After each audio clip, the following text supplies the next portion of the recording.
Hello everyone, welcome you to the lecture number 6 of electricity. आज की इस video में हम चर्चा करने वाले हैं फैक्टर्स जिन पे रेजिस्टेंस डिपेंड करता है और कुछ न्यूमेरिकल्स इलेक्ट्रिसिटी के रिलेटेड। कल की वीडियो में हमने ओम्स लॉ के बारे में अपन ने पढ़ लिया था और उसमें हमने चर्चा करी थी कि ओम्स लॉ क्या होता है, कैसे होता है, तो और रेजिस्टेंस के बारे में थोड़ा सा जाना था। तो चलिए डायरेक्ट काम की बात पे आते हैं। Factors on which resistance depends.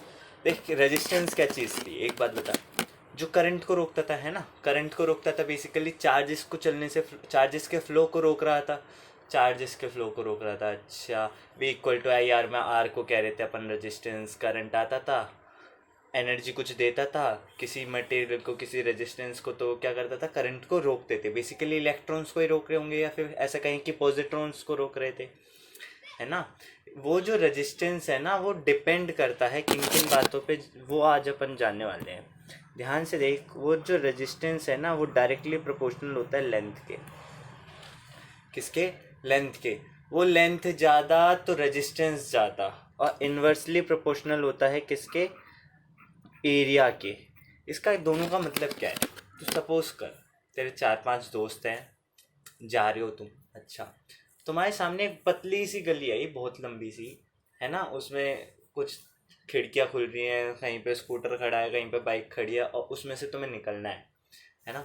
तो तुम्हें क्या होगा, वो गली ज़्यादा रोकेगी, तुम्हारी स्पीड बहुत धीरे कर देगी, और तुम्हें एक ऐसी गली में जाना है जो बहुत चौड़ी है, स्मूथ, है ना, चौड़ी है, भले ही उसमें गाड़ी वाड़ी खड़ी है, लेकिन तुम बड़े आराम से निकल जाओगे। वही वाली बात है कि इलेक्ट्रॉन्स को जब ऐसी पतली लंबी गली मिलती है तो उसकी रेजिस्टेंस क्या हो जाती है, बढ़ जाती है। वो करंट को ज़्यादा रोकती है, वो इलेक्ट्रॉन्स को फ्लो होने से ज़्यादा रोकती है, समझ में आता है। तो उसकी रेजिस्टेंस क्या हो जाती है, बढ़ जाती है, ऐसा समझ, है ना। और एरिया के लिए क्या होता है कि जैसे जैसे एरिया बड़ा होगा, रेजिस्टेंस क्या होती जाएगी, कम होती जाएगी, है ना। है तो क्या होगा, रेजिस्टेंस बढ़ती जाएगी, है ना। तो इन दोनों को अगर इक्वेशंस को कंबाइन करा जाए, क्या करा जाए, इन दोनों इक्वेशंस को कंबाइन करा जाए, तो क्या आएगा, डायरेक्टली प्रोपोर्शनल है लेंथ के, लेकिन इनवर्सली प्रोपोर्शनल है एरिया के।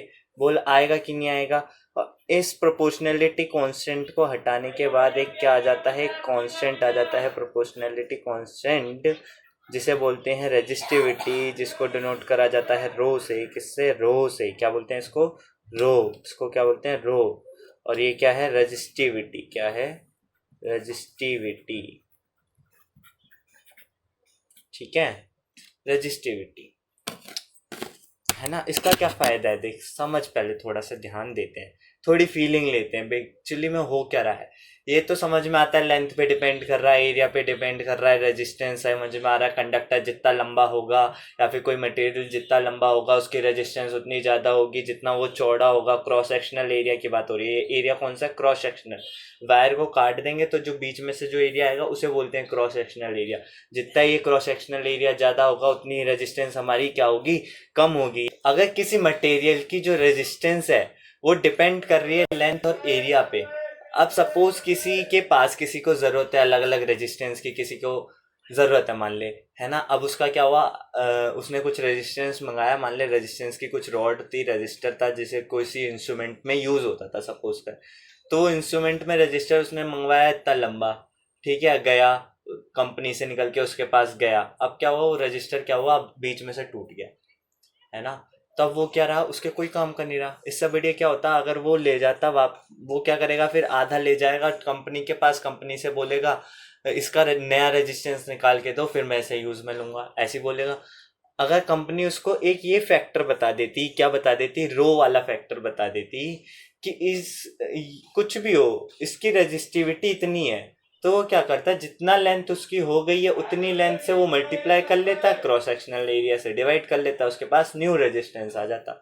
बोल आ जाता कि नहीं आ जाता। तो रेजिस्टिविटी का ये फायदा होता है। तो हम बड़ा इंटरेस्ट रखते हैं किसकी, रजिस्टिविटी निकालने में, अलग अलग मटेरियल की। ये क्या हो जाती है, तो ये मटेरियल की खुद की प्रॉपर्टी बन जाती है, उसकी कैरेक्टरिस्टिक प्रॉपर्टी है रजिस्टिविटी, है ना। वो केवल किस पे डिपेंड कर रही है, मटेरियल पे, कि मटेरियल कौन सा है, कि गली कौन से मटेरियल से बनी है, गली स्मूथ है कि रोड स्मूथ है ना। बाकी लेंथ और एरिया वाला फैक्टर हमने उसमें से एलिमिनेट कर दिया है, वो अपने अकॉर्डिंग अपने अनुसार अपन लगा सकते हैं। बाकी मटेरियल पे डिपेंड करती है हमारी रेजिस्टिविटी। और एक और फैक्टर होता है टेम्परेचर। क्या होता है? Temperature, register also depends on temperature. तो देख आगे थोड़ा ढंग से देख लेते हैं उसको, इसकी डेफिनेशंस ऑफ वगैरह। तो रजिस्टिविटी कैसे डिफाइन करा जा सकता है? Resistivity of a material is a resistance of a unit length and per unit area. समझ में आता है? किसी भी मटेरियल का यूनिट लेंथ और यूनिट क्रॉस सेक्शनल एरिया। क्या यहाँ पे एरिया की जगह अगर अपन क्रॉस सेक्शनल एरिया लिखें तो वो ज़्यादा और अच्छा होगा। बोल समझ में आता है? इसको कैसे डिनोट करते हैं? रो से। क्या किससे डिनोट करते हैं? रो से। रो ऐसे बनाया जाता है, रो, है ना, जैसे ये बन रहा है, बिल्कुल सही है। अपन ने फॉर्मूला देख लिया है, आर इक्वल टू क्या होता है? Rho L by A. R इसमें क्या है? रजिस्टेंस है। क्या है? रजिस्टेंस है।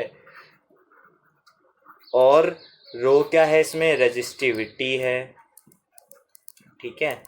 और एल क्या है? एरिया, लेंथ हो गई, length of the conductor, and area क्या हो गया? ए हो गया। समझ में आता है? अच्छा, इसकी एसआई यूनिट क्या हो गई? देख रो का फॉर्मूला अगर अपन ध्यान से देखें तो यहाँ पे क्या होगा? रेजिस्टेंस से मल्टीप्लाई हो जाएगा एरिया, और क्या आ जाएगा? लेंथ नीचे आ जाएगा, तो आर ए बाई एल। बोल सही है। रेजिस्टेंस की यूनिट मेरे को पता है, ओम होती है। क्या होती है? ओम होती है। और एरिया की यूनिट मीटर स्क्वायर होती है। लेंथ की यूनिट मीटर होती है। तो 1 मीटर से 1 मीटर कट जाएगा, तो रेजिस्टिविटी की यूनिट क्या आएगी?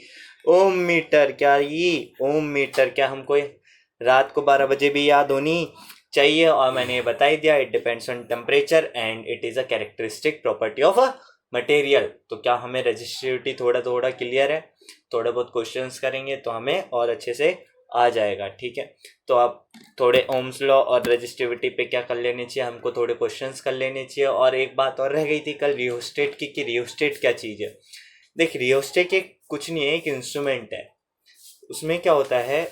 मतलब रेजिस्टेंस घटती बढ़ती रहती है। तो वो जो रेजिस्टेंस है ना, अपन ऐसा नॉब है मान ले एक ऊपर, उसको ऐसे ऐसे करेंगे तो जैसे ऐसे ऐसे ऐसे करते हैं तो रेजिस्टेंस बढ़ता है, कम कर देते हैं तो रेजिस्टेंस कम हो जाता है।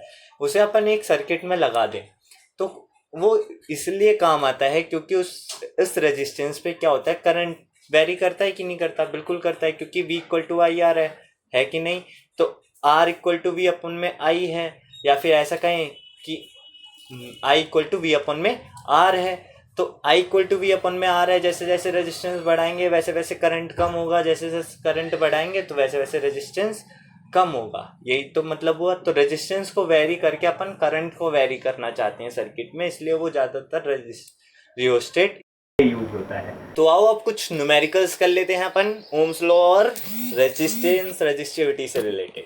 ठीक है, थोड़ा और क्लियर आइडिया मिलेगा। देख क्वेश्चन क्या कह रहा है? How much current will an electric bulb draw from A 220 volt source if the resistance of the bulb filament is 12 ओम। ध्यान से दे, उस पर ध्यान दे। किस पे? वैल्यू पे जो दिया हुआ है उसमें क्या दे रखा है? वोल्टेज दे रखी है। कितनी दे रखी है? 220 वोल्ट। सही है, 220 वोल्ट वोल्टेज दे रखी है। और रेजिस्टेंस ऑफ द फिलामेंट पूछा है 12 ओम। क्या दिया है? 12 ओम। रेजिस्टेंस आर दे रखा है कितना? 1200 ओम। कितना दे रखा है? 1200 ओम, है ना। अपने को क्या निकालना है? करंट निकालना है। क्या निकालना है? करंट आई निकालना है। अच्छा सिंपल है। V दे रखा है, R दे रखा है, I निकालना है। V इक्वल टू क्या लगा देंगे अपन? ओम्स लॉ लगा देंगे। V इक्वल टू क्या होता है? IR होता है। V की वैल्यू डाली अपने 220, R की वैल्यू I की वैल्यू निकालनी है। R की वैल्यू डाली 1200। I इक्वल टू क्या आएगा? 220 अपॉन में 1200। 0 से 0 कट गई तो I इक्वल टू क्या आ गया? 211160। सही है। तो 11 अपॉन में 60 एम्पियर। कितना आया? एम्पियर। एग्जाम में यूनिट लिखना मत भूलना, यूनिट लिखना मत भूलना। क्या पहले वाले का आंसर अपना आ चुका है? सिंपल क्वेश्चन है, कोई दिक्कत वाली बात नहीं है। अगले सवाल की ओर मूव करते हैं। कह रहा है question, how much current will an electric heater coil draw from a 220 volt source if the resistance of the heater coil is 100 ओम। है ना, बिल्कुल ध्यान देंगे, बिल्कुल न्यूमेरिक उस पे डाटा पे। डाटा क्या कह रहा है? हमारे पास क्या है? वोल्टेज सोर्स है 220 वोल्ट का। अच्छा 220 वोल्ट का हमारे पास वोल्टेज सोर्स है, कोई दिक्कत वाली बात नहीं है। रेजिस्टेंस है 100 ओम। क्या बोल रहा है? रेजिस्टेंस है 100 ओम। और क्या निकालना है, करंट निकालना है, बिल्कुल निकाल लेंगे। अपन जानते हैं V equal to I R होता है, कोई दिक्कत वाली बात नहीं है। V इक्वल टू क्या हो गया 220, I निकालना है, रेजिस्टेंस हो गया मेरा 100 ओम, I इक्वल टू क्या आया 220 अपॉन में 100 आया, 0 से 0 कट गई, 2.2 एम्पियर करंट बहा, कोई दिक्कत नहीं है, बिल्कुल आसान आसान। तो अब आ जाते हैं नेक्स्ट सवाल पे। नेक्स्ट सवाल कह रहा है the potential difference between the terminals of an electrical heater is 60 volt. क्या कह रहा है 60 volt. When it draws a current of 4 ampere from the source what the current will the heater draw if the potential difference is increase to 120 volt. आज देख लेते हैं इस सवाल का हल, बड़ा आसान सा है। क्या कह रहा है देख, पहले ध्यान से देख, इसमें क्या है, पहले एक पोटेंशियल डिफरेंस दिया है, करंट दिया है, किसका, इलेक्ट्रिक हीटर के अक्रॉस, समझ में आ रहा है, कोई हीटर होगा उसके अक्रॉस क्या है पोटेंशियल डिफरेंस है मेरा 60 वोल्ट, उसके करंट है 4 एम्पियर। फिर कह रहा है कि पोटेंशियल डिफरेंस लगाया गया उसमें 120 वोल्ट, अब कितना करंट बह रहा होगा। तो नेक्स्ट वाले के लिए मेरे को केवल एक ही की वैल्यू पता है ना, V की, उसमें ना तो मुझे I पता है ना R पता है, जिसमें मेरे को I निकालना है, तो वो मेरे को रेजिस्टेंस R निकालना पड़ेगा, क्योंकि हीटर का जो रेजिस्टेंस है वो पहले भी सेम था, बाद में भी सेम रहेगा। क्यों, क्योंकि वो तो हीटर की प्रॉपर्टी है, रेजिस्टेंस समझ में आता है। तो पहले वाले से V1 अपने को दे रखा है ना, V1 दे रखा है और I1 दे रखा है, V1 दे रखा है और I1 दे रखा है। V1 कितना है 60 वोल्ट है और I1 मेरा 4 एम्पियर है। तो मैं क्या निकाल लूँगा उससे, रेजिस्टेंस ऑफ द हीटर निकाल लूँगा।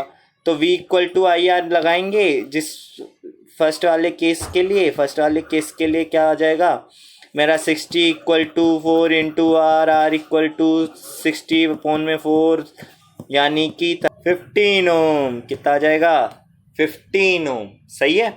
अच्छा तो अब देख 15 ओम आ गया किसका, इलेक्ट्रिक हीटर का रेजिस्टेंस। तो अब क्या करेंगे देख, सेकंड वाले में अब क्या हो गया, जो सेकंड सिचुएशन है उसमें क्या करा है, वोल्टेज कर दी है 120 ओम और अपने को करंट निकालना है, बिल्कुल सही है। इस बार अपने को क्या पता चल गया 120 वोल्ट उसका क्या है, वोल्टेज है, और रेजिस्टेंस तो अब सेम ही रहने वाली है, कितनी 15 ओम। अब मेरे को करंट निकालना है तो V equal to I R, V अपना 120, रेजिस्टेंस करंट निकालना है, resistance 15, I equal to 120 upon में 15, तो क्या हो गया 48, I इक्वल टू कितना 8 एम्पियर, सही है। तो देख क्या हो रहा था, सेम सर्किट में 60 वोल्ट का 120 वोल्ट हो गया है वोल्टेज, और करंट कितना हो जाएगा, ओम्स लॉ क्या कहता है, डायरेक्टली प्रोपोर्शनल है, जितने रेशियो से अपना वोल्टेज बढ़ेगा उतने रेशियो से क्या होगा, करंट बढ़ेगा। तो 60 वोल्टेज का हमारा वोल्टेज हो गया है 120 वोल्ट, तो करंट 4 एम्पियर था, तो वो भी क्या हो जाएगा देख 60 वोल्ट यानी डबल हुआ है, दिख रहा है डबल हुआ है, तो 4 एम्पियर करंट था वो भी डबल हो जाएगा 8 एम्पियर। वही आया देख आंसर, दिख रहा है डबल हो रहा है, साफ साफ दिख रहा है डबल हो रहा है, डबल कर दो, कोई दिक्कत नहीं है, बिल्कुल नहीं है, बोल आया। तो देख अगला सवाल देख लेते हैं, क्या कह रहा है सवाल, resistance of a metal wire of length 1 metre is 26 ohm at 20 degree Celsius if the diameter of the wire is 0.3 mm, what will be the resistivity of the metal at that temperature. क्या कह रहा है सवाल, जरा ध्यान से सुनना। एक मेटल का वायर है जिसकी लेंथ 1 मीटर है और उसका जो रेजिस्टेंस है वो 26 ओम है 20 डिग्री सेल्सियस पे, बोल हाँ, है ना। तो अब उसका दे रखा है एक डायमीटर दे रखा है और क्या पूछा है रेजिस्टिविटी।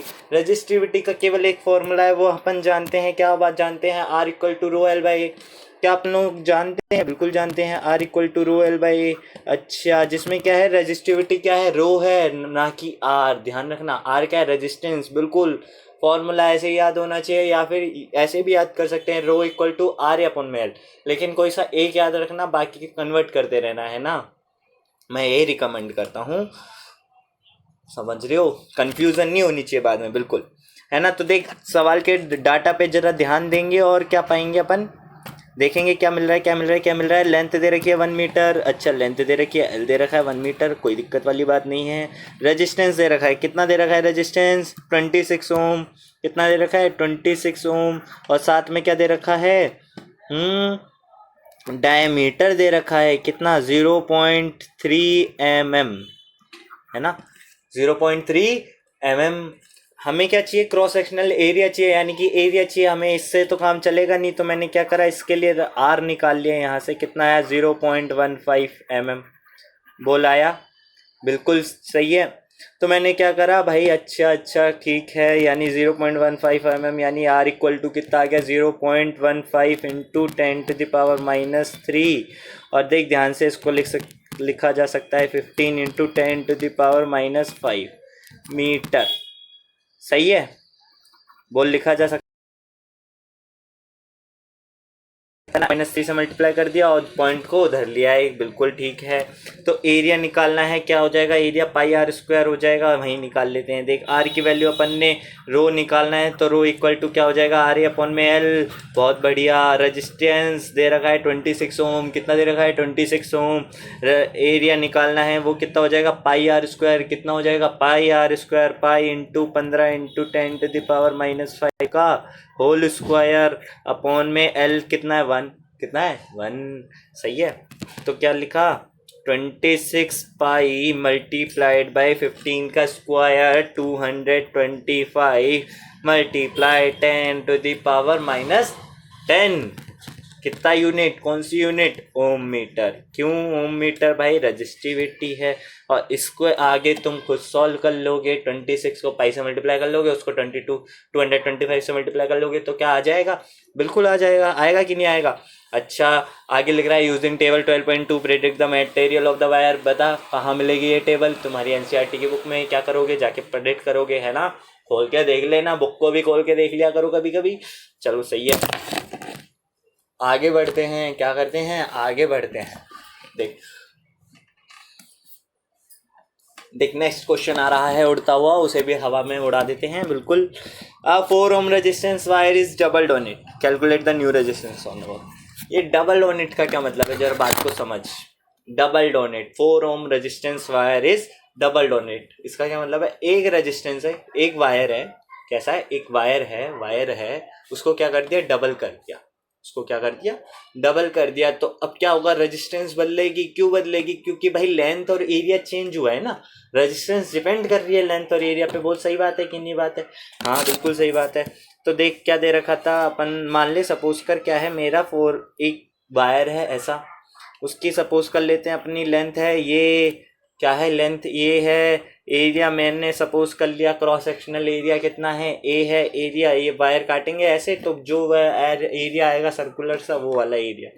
और रेजिस्टेंस मेरे को दे रखी है 4 ओम। कितनी दे रखी है, 4 ओम दे रखी है, बिल्कुल सही बात है। अब मैंने क्या करा, वायर को डबल कर दिया, वायर को डबल कर दिया, यानी कि कुछ ऐसा कर दिया होगा। बोल सही है, हाँ बिल्कुल सही है। तो ये ज्वाइन करके ऐसे ऐसे टेस्ट करा होगा, तो यहाँ की लेंथ कितनी हो जाएगी, आधी हो जाएगी, पहले की नहीं हो जाएगी, बिल्कुल हो जाएगी। लेंथ हो जाएगी L/2, एरिया हो जाएगा डबल। कितना हो जाएगा, डबल, क्योंकि अब क्या हो गया, एरिया क्या हो जाएगा, डबल। हाँ बिल्कुल डबल हो जाएगा। तो अब कैसे निकालेंगे, रेजिस्टेंस क्या होता है। अब मैं एक बात और बता, जो रेजिस्टिविटी पहले थी वो भी अभी रहने वाली है, क्योंकि वायर तो क्या है, सेम है कि नहीं। तो पहले रेजिस्टेंस क्या लिखा जाएगा, 4 ओम बराबर रो L/A। बोल लिखा जाएगा कि नहीं लिखा जाएगा, रो L/A। ये फर्स्ट इक्वेशन अपन ने यहाँ से बना ली। सेकंड इक्वेशन के लिए अपन, सेकंड इक्वेशन मतलब जो फर्स्ट केस है उसमें पहली इक्वेशन अपनी एक इक्वेशन ये बन गई। दूसरी इक्वेशन के लिए देख क्या करा अपन ने, आर इक्वल टू क्या लिखा, रो L/A। एल क्या हो गया है, अब L/2 हो गया है, एरिया कितना है 2A है। सही है, कितना आ गया, रो L/4। देख दिख रहा है 2 नीचे चला जाएगा, रो L/4A, रो L/A की वैल्यू अपने को पता है 4 है, तो 4/4।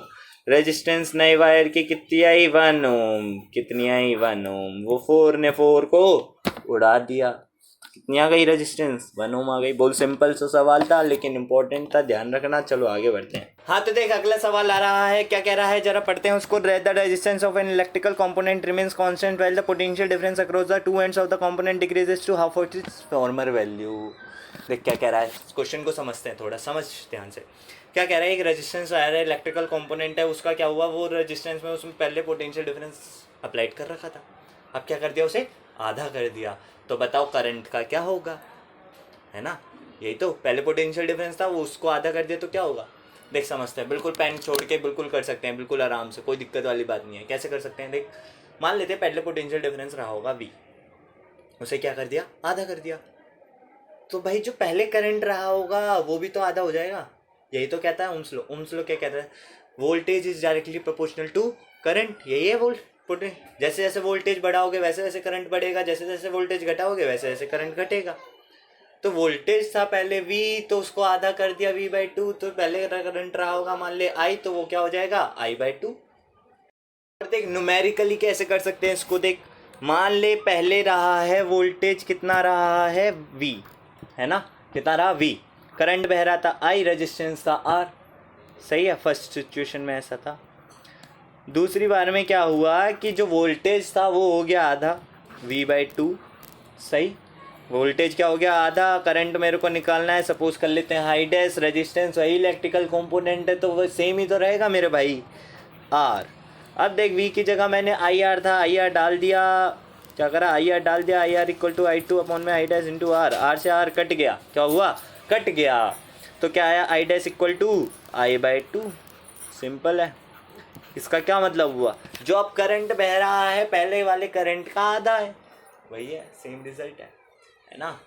क्वेश्चंस तो बहुत हो गए, सही है, प्रैक्टिस करो दमादम, NCERT पढ़ो, पढ़नी चाहिए ना, बिल्कुल पढ़नी चाहिए।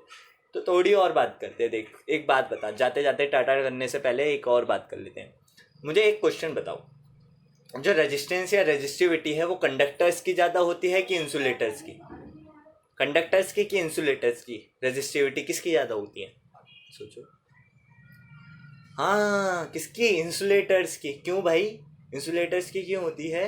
क्योंकि देख जिसमें करंट तो बिल्कुल बहेगा ही नहीं ना, उसमें तो इलेक्ट्रॉन्स जाएंगे, वो इंसुलेटर खुद ही रख लेगा वहाँ, तो करंट फ्लो ही नहीं करने देता ना। सही है। और रेजिस्टेंस क्या होता है भाई, रुकावट, करंट में रुकावट, तो कौन सबसे ज़्यादा रुकावट है? इंसुलेटर्स। कंडक्टर्स क्या बड़े आराम से फ्लो होने देंगे, सही है, बड़े आराम से फ्लो होने देंगे तभी तो रेजिस्टिविटी की वैल्यू जाती है उसमें 10⁻⁻8 से 10⁻10 ओम मीटर में, बहुत छोटी सी। और इंसुलेटर्स की तो बहुत बड़ी आती है, 10⁸ 10 मीटर, है ना लगभग। और एलॉय, इसके बीच में क्या आता है, एलॉय आता है। क्या आता है, एलॉय। उनकी जो रेजिस्टिविटी है वो क्या होती है, मिडल की होती है। क्यों भाई, दोनों बीच, एलॉय क्या बीच का एलिमेंट्स है ना। हाँ, उनकी रेजिस्टिविटी क्या होती है, बीच की होती है उनकी, 10⁻⁻6 ओम मीटर ऐसा कुछ आता है। वो भी काफ़ी छोटी है, ऐसा नहीं है छोटी नहीं है, छोटी है। ठीक है, चलो बस आज के लिए इतना ही, टाटा।